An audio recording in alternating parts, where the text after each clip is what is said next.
여러분 안녕하세요. 행복한 노후를 준비하는 금토연구소의 박정현입니다. 9월 FOMC의 B컷 이후 미국의 고용시장 등 경제지표가 호조를 보임에 따라서 노랜딩 기대감이 다시 커지고 있습니다. 이로 인해 다우와 S&P 500 지수는 사상 최고치 경신을 지속하였고, 나스닥 지수도 엔비디아 등 기술주의 강세에 힘입어 전고점에 근접하는 강세를 보이고 있습니다. 반면 한국 증시는 삼성전자의 3분기 실적 부진으로 인해 상대적으로 저조한 모습을 지속하고 있는데요. 지난주에 빅 이벤트였던 한국 채권시장의 WGBI 편입과 한국은행의 금리 인하가 모두 충족되었음에도 불구하고 주식시장에서는 여전히 외국인의 매도세가 이어지고 있습니다. 한편 최근 미국 경제의 호조로 인해서 라파엘 보스틱 애틀란타 연은 총재는 11월 FOMC에서 금리 인하를 하지 않고 지켜볼 필요가 있다라는 주장까지 펼치고 있는데요. 다만 지난주 주간 실업수당 청구 실적이 급증함에 따라서 그 배경에 관심도 집중되고 있습니다. 최근 보잉사의 파업과 허리케인 밀턴에 따른 일시적인 영향인 것인지, 아니면 고용시장 강세의 균열을 의미하는 것인지, 이에 따라서 향후 FOMC의 결정도 좌우될 것으로 여겨집니다. 자, 그러면 일요일에 만나는 이슈 분석 지금 바로 시작하도록 하겠습니다. 자, 여러분 주말 잘 지내고 계신가요? 현재 시각 10월 13일 일요일 오후 4시 2분을 지나가고 있습니다. 이게 참 가을이라 날씨가 너무 좋은데, 요즘에는 날씨가 너무 좋아서 사실 주말에 이렇게 영상 준비하고 찍고 이러려니까 약간 조금 억울하기도 하고, 또 기다리는 여러분을 생각하면 또 이 영상 빼먹으면 안 될 것 같긴 하지만, 또 날씨를 생각하면 이게 난 지금 뭐하고 있나 이런 생각도 들고 그렇습니다. 여러분, 이럴 때일수록 여러분들 저에게 응원을 많이 해주시기 바라겠습니다. 근데 뭐 사실 제가 늘 얘기하지만 제가 뭐 유튜브 찍는 게 저 스스로를 위한 거기 때문에 뭐 저는 계속 이제 시장을 팔로우 할 건데, 좀 시간이 조금 늦어질 수도 있을 것 같아요. 이제 좀 어디 주말에 뭐 행사 있거나 이러면. 하여튼 뭐 제가 영상을 혹시나 이제 늦게 올리더라도 향후에 좀 이해를 해주시길 바라겠고요.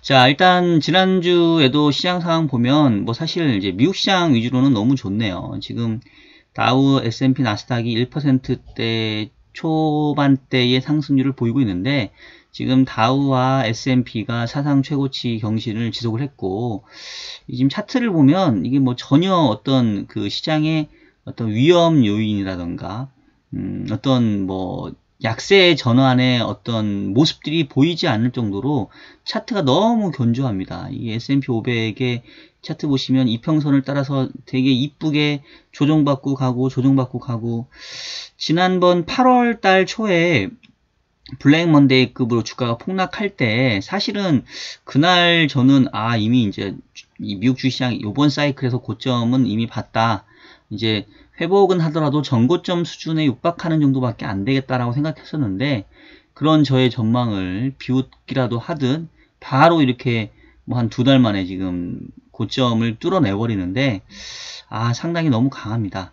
근데 이제 뭐 제가 미국 증시도 이제 전고점을 뚫기는 어려울 거다라고 봤던 전망이 틀린 어떤 배경 내지는 좀 핑계를 대자면, 제가 계속 여러분들한테 얘기했던 게 뭐 정해져 있는 미래는 없다. 뭐 가끔 뭐 유튜브라든가 전문가들이 보면은 뭐 미국 경제 뭐 엄청 침체가 지금 뭐 예정이 되어 있고 주가는 뭐 부러지고 뭐 이렇게 아예 비관론으로 대놓고 얘기하는 사람도 있고, 거꾸로 뭐 장밋빛 전망만 놓고 하는 사람도 있는데, 이게 신이 아니고 뭐 점쟁이가 아닌 바에야 향후의 미래를 정확하게 예측할 수는 없고요. 결국은 제가 계속 얘기하지만 이건 정반합의 연속이다. 시장의 전망이 나오고 그거에 대한 쏠림이 있으면 또 그거를 반대로 어느 정도 상쇄하기 위한 정책적인 대응이 나오고, 그럼 그 정책 대응이 실제 예상했던 방향대로 안 가게 되고 틀게 되는 그런 결과들이 계속 나오게 되거든요. 그래서 제가 오랫동안 시장을 보면서 느낀 소감은 뭐냐면, 시장이 한 방향으로 쏠리면 잘 그 방향으로 가지 않는 이유는 이러한 반대의 대응이 나오기 때문에 그렇습니다. 그래서 이번의 경우에도 사실은 지난 8월 달에 크게 뭐 블랙 먼데이급에 한번 망가지는 모습이 나왔고, 그때 나왔던 그 이유가 뭐였냐면 8월 초에 발표됐던 ISM 제조업 지수와 그 다음에 그 고용 지표가 안 좋았기 때문에 그랬거든요. 그래서 이제 그 당시만 하더라도 막 경착륙하네, 경기 침체가 오네, 연준이 이번에도 또 경기 대응에 실패했네, 금리 인하 시기를 놓쳤네 이러고 있었잖아요. 그러다 보니까 이제 우려감이 커졌는데, 그러한 공포감이 커지니까 그런 공포감을 어느 정도 상쇄하기 위해서 뭐가 나왔습니까? 바로 9월 FOMC에서 연준이 50bp 금리 인하 B컷을 해버린 거 아니겠습니까? 그동안 계속해서 금리 동결을 해오다가 첫 번째 금리 인하를 25bp도 아니고 50bp B컷을 해버리니까, 그 당시에는 조금 애매하긴 했지만 결국은 그 이후에 50bp B컷이 위험자산은 상당히 좋은 모습을 보여줬고, 뭐 다행스럽게 그 뒤에 미국 경제도 상당히 이제 좋은 모습을 보이다 보니까, 야 50bp 금리 인하도 과했던 거 아니야? 이거 굳이 그렇게까지 할 필요 없었던 것 같은데, 이제 이렇게 완전히 분위기가 바뀌어버린 거죠. 그러니까 제가 이런 것들 때문에 시장이 정해져 있는 게 아니다. 그러니까 우리는 계속 이 살아있는 생물체를 대하는 것처럼 우리의 예상과 또 정책에 대한 대응과 또 그에 따른 새로운 시장의 방향과 이런 것들을 계속 끊임없이 고민해 갈 수밖에 없어요. 물론 이제 큰 그림은 그려놓고 가지만, 그래서 결국은 대부분의 예상이 잘 안 맞는 이유는 예상이 쏠릴수록 그에 상응하는 강력한 대응 정책이 나오기 때문에 그렇고, 그러한 대응 정책들이 또 시장의 전망과 방향을 상당히 많이 바꿔놓는다. 그래서 정반합의 연속이고, 그러다 보니까 우리는 계속 시장을 이제 업데이트하면서 이제 지금 현재 시점에서 어떻게 우리가 포트폴리오를 가져가는 게 가장 최선인지 이제 이거를 이제 고민하는, 이제 그게 어떻게 보면은 뭐 숙명인 거죠. 너무 핑계가 길었나요? 어쨌든 미국 시장 너무 이제 부럽게 잘 흘러가는 모습이고요. 반면에 이 중국의 상해와 항생은 뭐 역시 이것도 좀 너무 과했죠. 마찬가지예요. 이제 중국도 지난 뭐 몇 년 동안 거의 크게 조정을 받았고, 중국 경제가 상당히 부진하다 보니까 강력한 경기 부양책이 나왔던 거고, 중국인민은행의 기준금리 인하, 그 다음에 또 이제 부동산 시장 대책 이런 것들이 나오면서 이 중국 국경절 연휴 전으로 해서 뭐 상해나 항생이 이제 큰 폭등세를 보였는데, 이제 연휴 이후에 중국의 실제 경기 부양책이 나오긴 나왔는데 이제 높아진 시장의 기대치를 만족시키지 못하다 보니까 다시 이렇게 좀 조정을 받고 있죠. 그래서 사실 저는 중국 쪽 그동안 포트폴리오 중에서 일부 ETF 들고 있었던 게 계속 마이너스였는데, 요참에 일부 한 절반 정도 정리한 것 같아요. 그래서 정착을 좀 잘했다. 물론 여전히 마이너스 구간이었긴 했는데 어쨌든 이게 이렇게 급등을 하면 사실은 지속되진 못하더라고요. 물론 이제 다시 조금 시간을 두고 바닥 다지면서 올라올 수 있는데, 아마도 중국 당국의 경기 부양 의지는 뭐 상당히 이해는 하는데 이게 쉽지는 않을 것 같아요. 지금 미국과의 갈등 관계도 있고, 지금 보면은 유럽 내에서 이 중국의 전기차에 대한 어떤 규제도 계속 강화되고 하니까, 일단 중국이 경기 부양을 하는 게 안 하는 것보다 낫지만, 이게 갑자기 뭐 방향을 완전히 전환시키는 데는 조금 한계가 있지 않나 이런 생각이 들고요. 니케이 같은 경우는 뭐 다시 조금 달러화의 강세, 엔화 약세에 힘입어 조금 그래도 뭐 정고점까지는 아니지만 어느 정도 상승을 회복을 했는데, 이제 제가 이제 해외 시장 쭉 얘기한 이유는 결국 이제 우리는 어쨌든 뭐 저도 점차 국내 투자 비중을 줄이고 해외 비중을 줄이고 싶기는 하지만, 해외 비중을 늘리고 싶긴 하지만, 어쨌든 이른바 홈바이어스라는 게 있기 때문에 한국 사람이 한국물에 대한 투자를 제일 많이 하지 않겠어요. 그래서 한국 시장에 대한 비중이 저도 여전히 높은데, 뭐 한국 시장 상당히 좀 답답하고, 왜 이제 이런 대외 환경에도 불구하고 한국 시장이 이렇게 부진한지, 이제 그 부분들이 이제 좀 우리에게 숙제인 것 같아요. 근데 이제 홈바이어스를 버려야 되겠어. 이제 저도 한국 시장 뭐 옛날처럼 그렇게 많이 안 가져갈 겁니다. 이 사이클에 어느 정도 지금은 뭐 그래도 너무 싸니까 지금 삼성전자 하이닉스 보면 삼성전자가 지금 59,300원이고 하이닉스는 최근에 좀 각성을 했죠. 이른바 외국계 보고서에서 나왔던 반도체 겨울을 얘기를 했는데 사실 반도체의 겨울이 아니라 삼성전자의 겨울이다. 지금 엔비디아 같은 경우는 그 지난주에도 젠슨 황이 지금 새로운 AI 가속기 블랙에 대한 수요가 이미 1년 다 완판됐다. 그래서 지금 엔비디아 주가가 지금 어디까지 갔어요 지금? 다시 전고점 거의 육박하고 있을걸요? 봅시다. 엔비디아가 여기 있네. 지난번에 140불이 고점이었는데 지금 134불이니까 거의 다 왔네요. 그죠?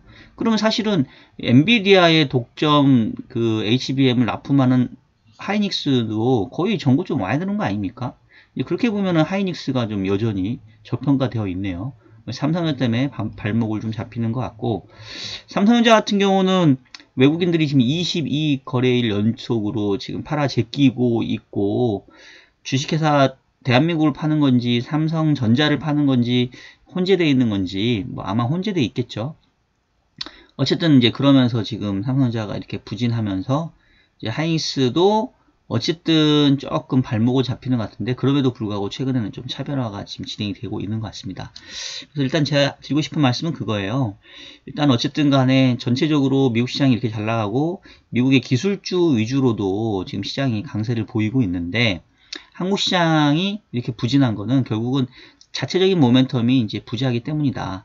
중국처럼 저렇게 화끈한 정책을 펴던가 비록 조금 다시 고점에서 조정을 받고 있긴 하지만 근데 이제 제가 지난주에 하면서 좀 기대를 가질 수 있는 게 그 수요일날 WGBI 편입 이슈가 있고 또 이제 이게 영국 FTSE 러셀에서 한국을 주식시장에서는 그러니까 채권시장에서는 WGBI 세계 국채지수에 편입하는 것을 검토를 하는 첫 번째 그 발표가 있고 두 번째 발표는 주식시장에서 한국 주식시장을 선진시장으로 계속 분류할 것이냐 아니면 공매도 이슈 때문에 관찰 대상국으로 좀 와치리스트에 올려놓을 것이냐 이제 그 두 가지에 주목한다고 말씀드렸는데 일단은 결과는 긍정적으로 나왔단 말이에요. 채권에서는 WGBI 세계 국채지수에 편입이 되었고 주식시장에서는 선진지수에 여전히 머물렀기 때문에 하여튼 좋은 그러니까 가장 베스트 시나리오의 결과가 나왔고요.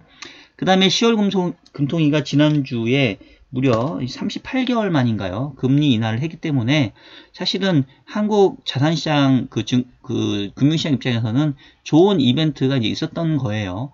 이제 그래서 어쨌든 뭐 코스피가 그래도 1% 상승하긴 했는데 약하죠 아직은 약하고 그리고 이제 사실은 그 뭐 WGBI 편입이야 이게 채권시장으로 자금이 들어오는 거니까 주식시장에 뭐 직접적으로 긍정적인 효과라고 볼 수 없겠고 이제 금리 인하 같은 경우에 확실한 내수에 대한 어떤 부양 효과가 생겨야 되는데 지금 가계부채 문제로 추가 금리 인하에 대해서 계속해서 이제 주저하고 총알이 이렇게 많지 않은 상황이다 보니까 이게 부양책이 좀 화끈하게 나와줘야 시장이 반응하는데 여러분 중국도 기억을 해 보시면 중국이 그 국경제열 이전에 경기부양책 내기 이전에 그 이전에도 찔끔찔끔 부양책 냈었습니다. 기억하시죠? 근데 안 먹혔어요. 왜냐면 그 정도 가지고는 택도 없다 였거든요. 이제 그러니까 이제 맘먹고 공격적으로 금리 인하하고 뭐 부동산 시장 대책 내놓고 뭐 이러면서 사실은 이 심리를 바꿔버렸는데 지난주에 있었던 한국은행의 금리 인하는 이렇게 시장의 심리를 바꿀 정도로까지는 파워풀하지 못했다. 그리고 결국은 금투세의 불확실성이 지금 여전히 남아있는 상황이기 때문에 이게 안타깝게도 이 한국 시장에 대한 매력을 높일 만한 그런 어떤 강력한 한방은 아니었다. 뭐 이렇게 조금 안타깝지만 냉정하게 판단을 내릴 수밖에 없을 것 같고요. 이제 결국은 우리가 이제 기대할 수 있는 거는 그래도 이제 달러화가 조금 약세로 가면서 이른바 이제 이 비달러화 자산에 대한 수요가 좀 늘어나는 이런 모습들이 좀 나타나면서 한국물에 대한 비중이 좀 늘어나는 형태가 돼야 되는데 이제 그러려면 결국은 미국의 통화정책의 방향 그리고 미국의 달러화의 방향이 중요하거든요. 근데 지금 안타깝게도 최근의 모습은 좀 그렇지 않아요. 일단 달러화가 한때 100까지 갔던 게 지금 103, 102.9까지 지금 다시 올라온 상황이 돼버렸고요.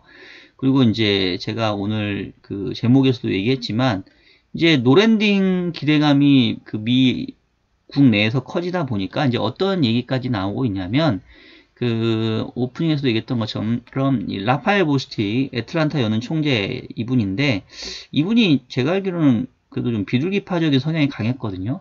근데 이제 이 양반이 최근에 미국 경제가 너무 좋으니까 11월 FOMC에서는 금리 인하하지 말고 좀 동결하고 좀 지켜볼 필요도 있다. 이제 이런 얘기를 좀 하고 있는 거죠.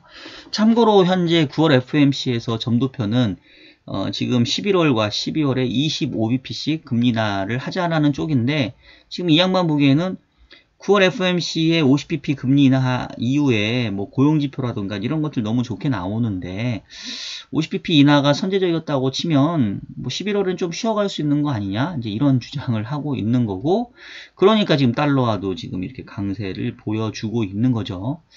그래서 만약에 이런 그림대로 흘러가면 사실은 한국 시장 입장에서는 더더욱이나 좀 입지가 줄어든다고 해야 되나요? 외국인들이 한국 시장 그렇지 않아도 여러 단점들이 있는데 왜 사야 되냐라는 얘기가 나올 수밖에 없는 거고 지금 현재 외국인들이 8월 말부터 해서 7주 연속으로 거래소 시장에서 순매도를 보여주고 있고 지난주에는 순매도 규모가 7,800억대로 줄었긴 했지만 지금 어쨌든 계속해서 지금 순매도 행렬을 지금 이어가고 있습니다.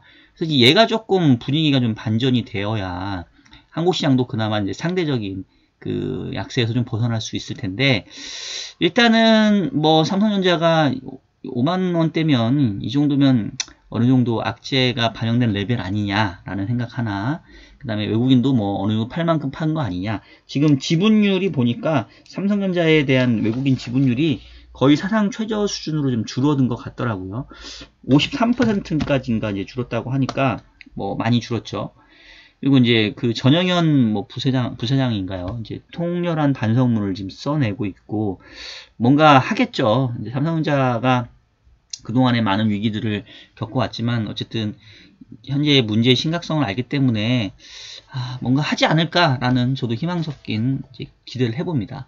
하여튼 이제 그러면 달러화만 조금 강세 기조가 조금 줄어들고 좀 약세로 가면 원화가 조금 강세로 좀 돌아서면서 기회가 있지 않을까 싶은데 지금 원달러 환율도 지금 다시 1351원까지 지금 올라왔더라고요. 그래서 지금 이제 기대할 수 있는 거는 달러화가 조금 약세로 전환되면서 원화 강세로 가고 외국인의 매도세가 좀 이제는 다 수폭이나마 순매수로 전환되는 거 이제 그래야 한국 시장이 이제 좀 기대를 해볼 수 있는데 지금 YTD 기준으로 보면 다우 S&P 나스닥이 13%와 20%대의 올해 상승률이에요. 근데 이 미국 시장 너무 부러운 게 나스닥은 작년에 43%였는데 올해 22%. 그러니까 지금 2년 동안 뭐 거의 60% 상승을 보여주고 있는 거고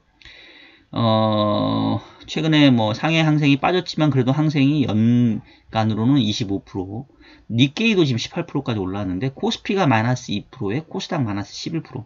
물론 작년에 16%, 26% 상승률이 높긴 했지만 지금 뭐 올해 지금 거의 뭐 까먹고 있으니까 상당히 좀 불쌍하죠. 한국 시장 자체가.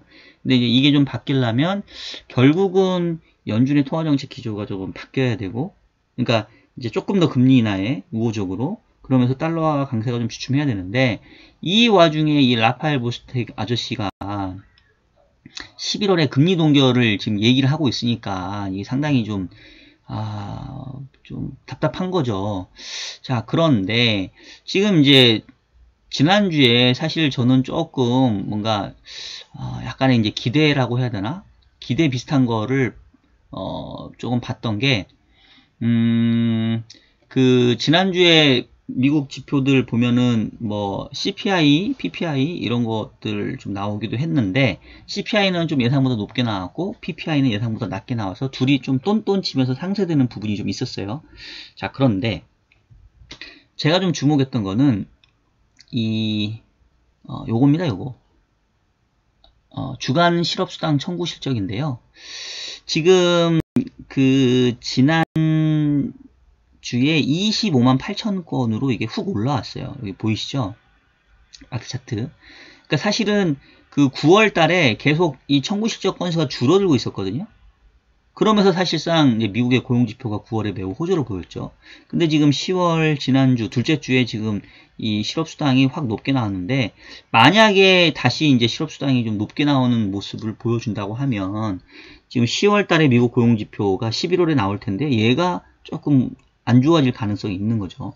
이제 그런데 이게 지난주에 고용지표가 조금 실업수당이 늘어난 게 이른바 그 미국에서 지금 허리케인이 난리라고 하더라고요. 이제 되게 우리는 지금 체감을 못하지만 뭐 엄청나게 센 게 와가지고 뭐 사망자도 지금 많고 재산 피해도 큰 것 같은데, 밀턴인가 하는 그 허리케인에 따른 악영향 플러스 지금 보잉사가 지금 계속해서 파업을 진행을 하고 한 달 정도 파업을 했다고 하는데, 이거에 따라서 혹시나 뭐 흔히 말하는 그 밑에 있는 뭐 그 납품하는 업체들까지도 악영향을 미쳐서 거기서 이제 실업이 발생했는지 좀 섞여 있을 것 같긴 한데, 그래서 일시적인 건지 조금 실제 미국 경제 지표가 다시 조금 고용시장이 둔화되기 시작하는 건지, 저는 이제 조금 단기적으로 봤을 때는 이게 중요한 포인트가 될 것 같아요.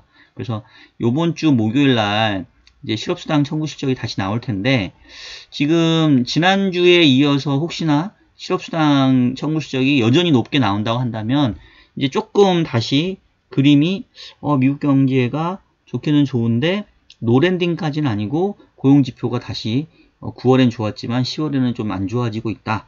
그러면 뭐 금리 인하에 대한 기대감도 다시 좀 생기면서 달러화가 조금 강세 기조가 조금 꺾이고 지금 단기적으로 좀 강해졌으니까, 너무 많이 올라왔으니 달러화가 다시 좀 약해지기 시작하면서 원달러 환율도 좀 떨어지면서, 그러면서 외국인들이 지난 7주 동안에 그 순 매도를 접고 이제 소폭의 순 매수로 전환이 되고, 삼성전자도 이 정도면 뭐 저가 메리트가 이제 부각이 된다라고 하면 코스피도 조금 힘을 내지 않을까. 뭐 거의 소설에 가까운 전망인데요. 예, 이제 그럴 수도 있지 않을까라는 기대감에 이 실업수당을 조금 저는 이제 주의 깊게 보겠다, 이 말씀입니다. 그렇게 꼭 간다라는 거는 제가 보장은 할 수 없죠. 근데 뭐 제가 계속 얘기했지만 이제 시장이 생물처럼 움직이는 거기 때문에 항상 현재의 가격대에서는 가격이 싸지면 호재에 대한 민감도가 높아지는 거고, 가격이 비싸지면 악재에 대한 민감도가 높아지는 거니까. 근데 제가 계속 얘기하지만 한국 시장은 어쨌든 밸류에이션 상에서 너무 싼 건 맞아요. 지금 2600, 삼성전자 6만원도 안 되는 가격은 분명히 밸류에이션의 딥 밸류, 가장 하단 부분이고요. 반면에 미국은 S&P, 다우 뭐 다 좋긴 하지만 어쨌든 신고가를 내고 있는 부분은 분명히 밸류에이션의 상단이긴 합니다. 그래서 이거를 뭐 좋은 거를 쫓아가는 전략도 있어요. 그게 또 맞아 떨어질 때도 있고. 근데 뭐 저는 지금은 약간 조금 왠지 청개구리처럼 거꾸로 하고 싶은 느낌. 그러니까 미국 시장 좋은 건 맞는데 미국 시장 쫓아가는 건 조금 부담스럽고, 한국 시장은 모멘텀이 너무 없긴 한데, 그래도 아니 꼭 삼성전자 사자는 게 아니고 삼성전자 쪽에 어쨌든 외국인 매수세가 들어오면 이게 삼성전자에만 긍정적인 영향을 미치는 게 아니라 다른 그 뭐 종목들에도 좀 긍정적인 훈풍이 생기거든요. 이제 저는 그걸 보는 거고, 어느 정도의 좀 키 맞추기는 좀 필요하지 않을까라는 약간 배 아픈 전망입니다. 그래서 그렇게 좀 어느 정도 키 맞추기 하면 이제 한국 시장은 안 보려고 비중을 줄여버리려고요. 자, 그리고 그 채권 시장 쪽에서는 지금 제가 봤을 때는 미국채 10년짜리는 조금 저가 메리트가 좀 있는 것 같아요. 지금 미국 10년짜리가 4.1까지 올라왔는데 그 기술적인 지표 RSI 상해성에도 좀 약간 과매도 국면인 것 같아서, 뭐 저는 이 정도 레벨에서는 미국채로는, 미국 장기채로는 조금씩 분할 매수해도 충분히 괜찮은 레벨대라고 생각을 하고요. 뭐 한국 금리는 그렇게 많이 오르진 않았지만 뭐 한국 시장도 최근에 좀 저점 대비 올라온 부분이 있고, 어쨌든 뭐 금리 인하가 이제 시작이 됐기 때문에 방향성은 아래쪽에 있거든요. 그래서 채권 쪽 비중도 전체적으로 저는 이제 조금씩 늘려갈 예정이니까 뭐 그런 부분도 참고하시면 좋을 것 같습니다. 자, 오늘 영상은 이 정도로 간단하게 마무리하도록 할게요. 자, 여러분 지금까지 일요일에 만나는 이슈 분석 보내드렸고요. 최근에 9월 FOMC 이후에 미국의 고용시장 위주로 경제지표가 호조를 보이면서 노랜딩 얘기까지 막 나오고 있고, 일각에서는 지금 11월 FOMC에서 금리 동결해야 된다라는 주장까지 하고 있는데, 주간 실업수당 청구 시적을 보니까 조금 이 고용시장 강세에 균열이 가는 듯한 모습도 좀 보이더라. 그래서 이번 주 이 실업수당 청구 시점까지 마저 좀 확인하면서 요거 조금 안 좋아지면 그동안에 이제 약간 달러가 강세, 그리고 이런 부분도 조금 완화되면 특히나 이제 원화의 그 약세가 좀 강세로 전환되면서 외국인 매도세도 좀 줄어들 수 있으니까 이제 그런 부분에서 한국 시장에 대해서 조금 기대를 한번 가져보자. 뭐 이것도 안 되면 뭐 어쩔 수는 없는데, 어쨌든 지금 가격대에서는 한국 시장에 대한 좀 선전을 여전히 저는 조금 기대를 해보고 싶다 라는 말씀을 드리면서 오늘 영상 여기서 마치도록 하겠습니다. 자, 그럼 여러분 남은 주말 잘 보내시기를 바라겠고요.